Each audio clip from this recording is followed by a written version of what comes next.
দেখো কত সুন্দর ছোট ছোট লাঠা মাছ, একদম বাড়ির পুকুর থেকে ধরা হয়েছে এই মাছগুলো। দারুণ লাগছে না ধরতে, দেখতে?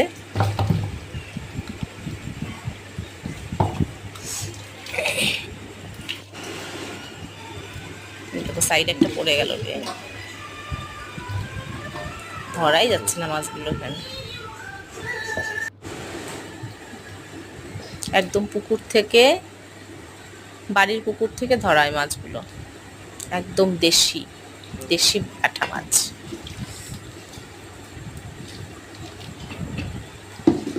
কটা নামিয়ে রাখলাম, এই কটাই শুধু কাটবো, বাকি কটা আবার জল দিয়ে আবার জিয়ে রাখবো, যাতে পরের দিন আবার খাওয়া যায়।